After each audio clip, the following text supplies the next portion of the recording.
பெரிய ஆம்பளை தைரியசாலி, அவன் இங்க வந்து போட சொல்லு. வருவான், பேய் மாதிரி வருவான், இறங்கி செய்வான்.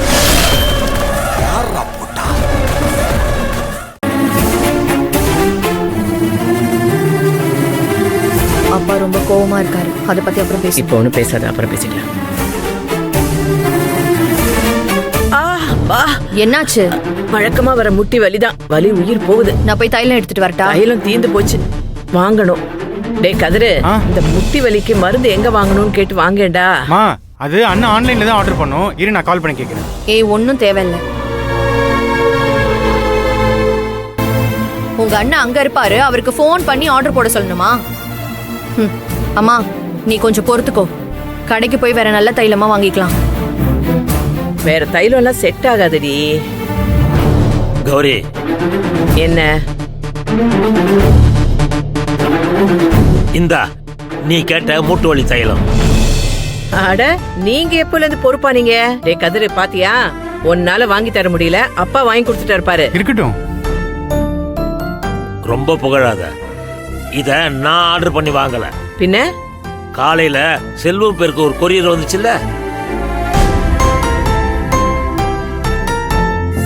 செல்வங்கிற பேருக்கோ இந்த வீட்டுக்கோ எந்த சம்பந்தம் இல்லைன்னு கொரியர் பையனை திட்டி அனுப்பிச்சல, அந்த பார்சல் வந்தது உனக்கான தைலம் தான். அவன் இங்க இருக்கும் போதே இத ஆர்டர் போட்டிருக்கான். அது தெரியாம அவனை நீ விரட்டி அனுப்பிச்சிருக்க. அவனதான் விரட்டி அடிச்சாச்சே, அப்புறம் எப்படி தைலம் வந்துச்சு? இத கொடுக்கறதுக்காகத்தான் செல்வமும் மகாவும் வீட்டுக்கு வந்திருந்தாங்க.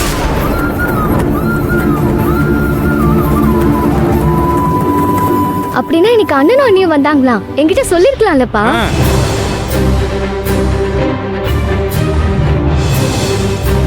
நீங்க அப்ப காலேஜ்ல இருந்து வரவே இல்லடா. அவங்களும் வாசல்லே தைலத்தை கொடுத்துட்டு அப்படியே போயிட்டாங்க.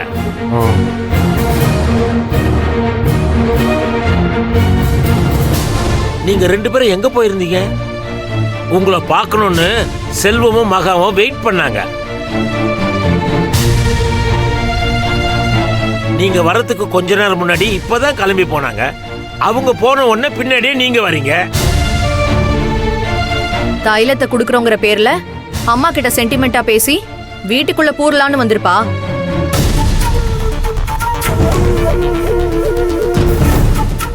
அவ இங்க இருக்கும்போது நாம இங்க இல்லாம போயிட்டோமே.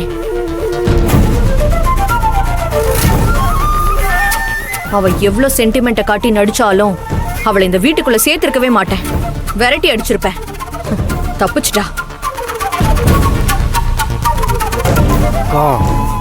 வெண்ணிலா, உன் திருவாயை கொஞ்சம் மூடுறியா? நான் வீட்டுக்குள்ள வாமான்னு எவ்வளவோ சொல்லியும் அத்தை கூப்பிடாம வரமாட்டேன்னு வாசல்ல புடிவாதமா நின்னான்.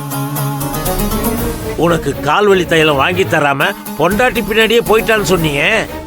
அவன் அப்படிலாம் போலமா, நீதான் அவங்கள தப்பா புரிஞ்சுக்கிட்டு வீட்டை விட்டு வெளியே அனுப்பியிருக்கிற.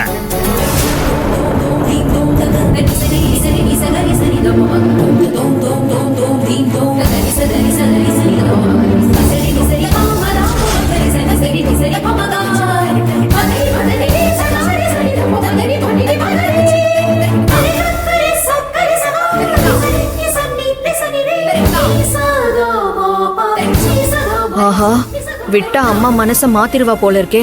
இதுக்கெல்லாம் இடம் கொடுக்க கூடாது.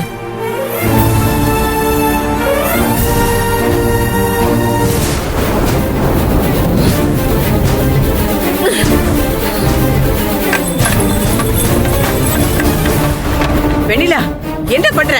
என்னம்மா உனக்கு மனசு பதறுதா? ஒரு மருந்து பாட்டில வச்சு எல்லாத்தையும் மறந்துடுவியா? இத்தனூண்டு மருந்து பாட்டில கொடுத்து மகா தான் செஞ்ச தப்பை எல்லாம் மறக்கடிக்கலான்னு செய்யறா.